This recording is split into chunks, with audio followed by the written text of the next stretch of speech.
Euh, je vais commencer par la bonne prière et nous allons commencer véritablement l'enseignement et j'encourage les sœurs à se voir la tête quand elles prient ou quand elles suivent ces enseignements. Ce n'est pas un commandement d'homme, c'est un commandement du Seigneur Jésus-Christ sur la base de 2 Corinthiens chapitre 11 verset 5 pour les femmes. Maintenant pour les hommes qui ne doivent rien avoir sur la tête quand ils prient, c'est sur la base de 1 Corinthiens toujours chapitre 11, maintenant le verset 4.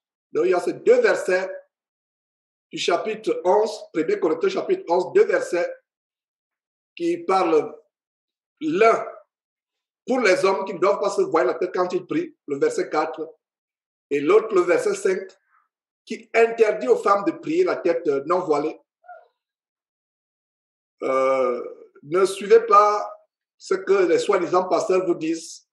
Comme je l'ai toujours dit, ils ne seront pas là le grand jour du jugement où votre sort sera déterminé, soit que vous serez jeté en enfer, soit que l'accès du ciel vous serait permis. Ce grand jour du jugement, aucun homme de Dieu ne sera devant vous. Même moi, Georges qui vous parle, chacun répondra de sa marche personnelle avec Dieu. Donc nous devons prendre les Écritures très au sérieux, très au sérieux. La distraction est très grande dans cette fin de temps, avec les réseaux sociaux, avec tout ce qui se passe, que ce soit la politique, que ce soit, il y a beaucoup de distractions. Donc nous devons être fermes, affermis. Alors, rendons grâce à Dieu, frères et sœurs, pour ces moments. Merveilleux Père, Père, notre infiniment grand Seigneur et Sauveur Jésus-Christ, que c'est un bonheur de venir partager la parole avec les frères et sœurs. Seigneur Dieu, j'ai eu à cœur de terminer le livre de Colossiens aujourd'hui, mais que ta volonté en définitive soit faite. Seigneur Dieu, donne-moi de prêcher parce que mon intelligence voudrait bien prêcher. Mais donne-moi de prêcher, inspire-moi les paroles justes pour ton peuple qui a faim, qui a soif de toi. Donne-moi de prêcher non pas ce que les uns et les autres aimeraient entendre, mais donne-moi de prêcher ce que tu as voulu qu'ils entendent. Merci pour la protection, grand Dieu, de ce que tu nous rends invisibles aux flèches de l'ennemi, que ce soit de jour, que ce soit de nuit. Merci pour cette nuit passée, de ce que tu nous as protégés. Merci pour cette journée. Nous t'en supplions, mets autour de chacune de nos maisons ta haie de protection, comme nous nous apprêtons à partager ce grand repas que tu nous as donné aujourd'hui, que tu as prévu pour nous aujourd'hui. Grand Dieu, merci pour tout ce que tu fais pour nous.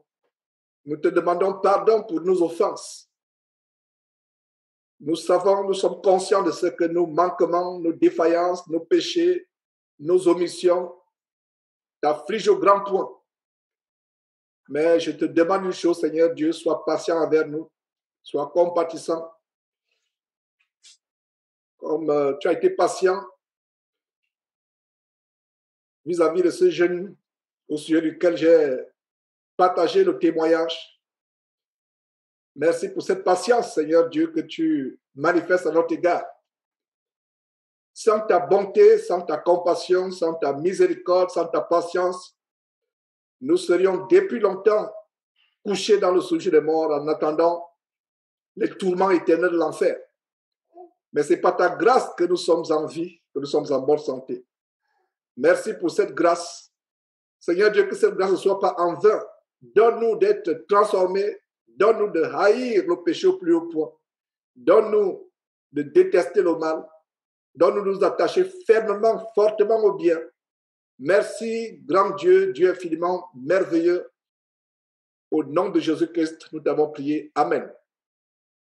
Alors, mes frères, avant de commencer par Colossiens chapitre 3, j'aimerais nous rappeler cette grande écriture de Somme chapitre 1. C'est tout simplement un petit bonus comme nous commençons, Somme chapitre 1, qui nous encourage à persévérer dans la parole de Dieu. La fin des temps se manifeste entre autres par le goût des uns des autres, y compris les soi-disant chrétiens, à avoir les oreilles qui démangent pour entendre des choses agréables. Pour ce qui nous concerne, nous devons avoir les oreilles qui démangent pour entendre la parole de Dieu, rien que la parole de Dieu, uniquement la parole de Dieu, même si elle est dure. La parole de Dieu peut être dure, mais c'est pour notre bien. Tout comme un parent, un père, une mère peuvent être durs pour le bien de leurs enfants. Les enfants ne comprennent pas parce que le cœur est enveloppé, inondé par les passions de la jeunesse. Mais plus tard, ils vont comprendre. Ce fut mon cas à moi. Et plus tard que j'ai compris comment mon père en fait m'aimait, je pense qu'il était dur, je pense qu'il était difficile. Mais sa dureté a permis que je reste sur la bonne voie. Et c'est Dieu qui a suscité en lui cette dureté.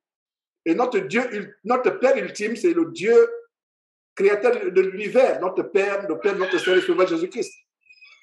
Alors, j'aimerais donc lire ce passage, Somme chapitre 1, verset 1. C'est un tout petit peu en bonus pour nous permettre d'entrer en Colossiens chapitre 3. Heureux l'homme qui ne fait pas quoi? Qui ne marche pas selon le conseil des méchants. L'homme qui ne marche pas, le conseil des méchants, notre grand conseiller, c'est Dieu. Dieu doit être notre seul et unique conseiller. Les frères et sœurs peuvent nous conseiller, peuvent nous encourager, mais il faut que ces conseils soient basés sur la parole de Dieu. Il faut que ces conseils soient basés sur la parole de Dieu. Donc, heureux l'homme qui ne fait pas quoi? Qui ne marche pas selon le conseil des méchants, qui ne s'arrête pas sur la voie des pécheurs, qui ne s'arrête pas, ne vous arrêtez même pas. Vous voyez la voie des pécheurs, vous vous y arrêtez, c'est pour votre mort. Qui ne s'arrête pas sur la voie des pécheurs et qui ne s'assied pas en compagnie des moqueurs. Mais qui fait quoi, verset 2? Mais qui trouve son plaisir dans le nom de l'Éternel. Et c'est ça ma prière, que toute personne qui suit ce ministère ait comme principale caractéristique le verset 2 de Somme chapitre 1, à savoir, qui trouve son plaisir dans la loi de l'Éternel. Rares sont les chrétiens aujourd'hui qui trouvent leur plaisir dans la loi de l'Éternel. Dans la loi de l'Éternel. Dans cette fin de temps, les uns et les autres trouvent le plaisir dans l'argent. Ils trouvent le plaisir dans les choses mondaines. Ils trouvent le plaisir dans les futilités. Mais par la grâce de Dieu, que Dieu suscite une nouvelle race de véritables chrétiens qui ne trouvent pas leur plaisir dans les futilités sur Internet, dans les choses inutiles, qui ne trouvent pas leur plaisir dans l'argent, dans la démo sexuelle, dans les vanités de ce monde, mais qui trouvent leur plaisir dans la loi de l'Éternel. Et je vous encourage, vous qui êtes fidèles, je vois les mêmes visages encore et encore et encore. Il y a certains visages ou certaines personnes qui s'ajoutent au compte-gouttes. Mais je me réjouis de ce que dimanche après dimanche, je vois les mêmes visages. Persévérer, chers frères, chères sœurs. Ma prière, c'est qu'il y ait une nouvelle race de chrétiens qui ait pour caractéristique première quoi? Trouver leur plaisir dans la loi de l'Éternel. Verset 3. Toujours vers la fin du verset 2, et qui la médite jour et nuit. Donc, verset 2, mais qui trouve son plaisir dans la loi de l'Éternel et qui la médite. Méditer signifie la mettre en pratique sur une base quotidienne, seconde après seconde. C'est ça, méditer. Méditer en mettant en pratique. Verset 3, il est comme un arbre planté près d'un courant d'eau qui donne son fruit en sa saison. Et dont le feuillage ne se flétrit point. Tout ce qu'il fait lui réussit. Tout ce qu'il fait lui réussit. Voilà, grande promesse de toute personne qui trouve son plaisir dans la loi de l'Éternel, qui la médite jour et nuit. Il est comme un arbre planté près d'un courant d'eau. Et est-ce que vous saviez, mes frères et sœurs, que quelqu'un qui trouve son plaisir dans la loi de l'Éternel, la parole merveilleuse et inégalable de Dieu, et qui la médite jour et nuit, est une image de cet arbre de vie d'Apocalypse chapitre 22, verset 2. Ça, c'est tout simplement un petit bonus introductif avant d'aller à Colossiens. Dans Apocalypse chapitre 22, verset 2, le bien-aimé frère Jean nous partage la merveilleuse vision qu'il a eue du ciel. Alors, Apocalypse chapitre 22, verset 2, qu'est-ce que nous voyons? Lisons d'abord la partie du verset 1. Et il me montra un fleuve d'eau vive, plutôt un fleuve d'eau de la vie. Un fleuve d'eau de quoi? Pas de la mort. Il y a les fleuves d'eau de mort. Je les dénonce depuis des années, à savoir un évangile mortel. C'est les fleuves d'eau de mort qui conduisent au séjour des morts et à l'enfer. Mais si il est montré à Jean quoi? Il est montré à Jean un fleuve d'eau de la vie, limpide comme du cristal. Le cristal, c'est l'une des matières les plus recherchées de la terre, comme l'or, comme le diamant. Les ustensiles en cristal, généralement, c'est dans les maisons des rois qu'on les retrouve. Mais regardez comment nous voyons un fleuve d'eau de la vie qui est limpide comme le cristal. Il n'est pas dit que c'était du cristal, mais c'était limpide comme du cristal, qui sortait du trône de Dieu. Il sortait comment? Du trône de Dieu et de l'agneau. Et c'est comme la parole que je prêche. À partir de la parole de Dieu, cette parole de Dieu sort directement de qui? De Dieu. Sort directement du trône de Dieu. Alors, la raison pour laquelle je suis parti de Somme chapitre 1, verset 3 à Apocalypse chapitre 22, c'est justement le verset 2, Apocalypse chapitre 22, verset 2, qui dit quoi? Au milieu de la place de la ville et sur les deux bords du fleuve, il y avait un arbre de vie produisant 12 fois les fruits, rendant son fruit chaque mois et dont les feuilles servaient à la guérison des nations. Voilà. Est-ce qu'on peut mettre ensemble les deux passages, Somme chapitre 1, verset 3 et Apocalypse 22, verset 2? Voilà. L'eau de vie, Apocalypse chapitre 22, verset 1, le fleuve d'eau de vie, qui produit quoi? Qui donne, qui produit un arbre de vie. Au milieu de la place de la ville et sur les deux bords du fleuve, il y avait un arbre de vie. L'arbre de vie était nourri par le fleuve de la vie.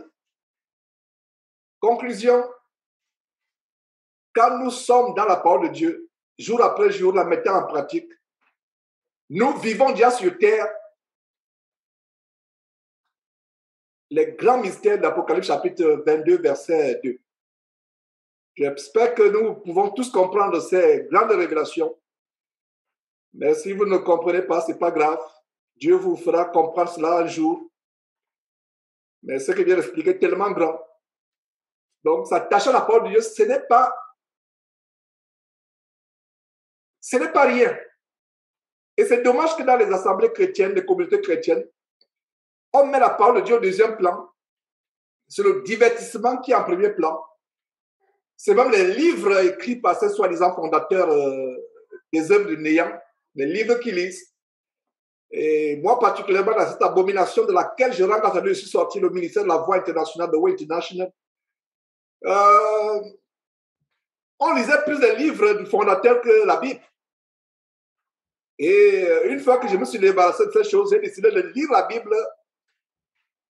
à zéro, de recommencer à lire la Bible. Donc, cette parole, il faut s'y attacher. C'est un encouragement. S'attacher à la parole. Ne pas la négliger. Cette parole, c'est notre vie. Il n'y a pas de vie en dehors de la parole de Dieu. Imaginez-vous dans un hôpital, quelqu'un qui est en life support. Je ne sais pas comment je dirais life support en français. C'est-à-dire quelqu'un qui est mourant, mais il est connecté, il est connecté à la vie par des machines, des sons qui entrent soit par les narines, soit à travers le ventre. Il est connecté aux machines. Ce sont ces machines qui lui... En fait, il est presque mort, mais les machines le maintiennent en vie. Pour nous chrétiens, d'ailleurs, on a vu ça il y a 2 semaines ou 3 semaines, nous étions morts par nos offenses et par nos péchés. Et c'est cette parole qui nous maintient en vie. Donc, sans cette parole, on est mort. Sans la parole de Dieu, on est mort. Donc, cette introduction, c'était pour nous encourager à persévérer dans la parole de Dieu.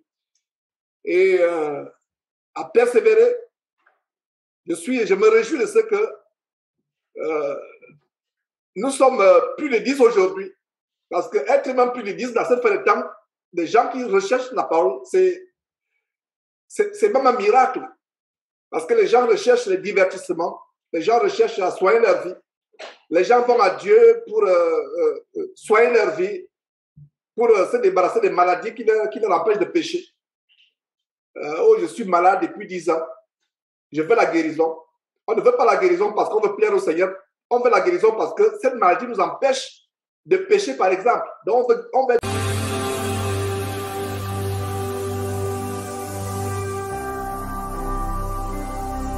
Jésus-Christ TV, vous connaîtrez la vérité et la vérité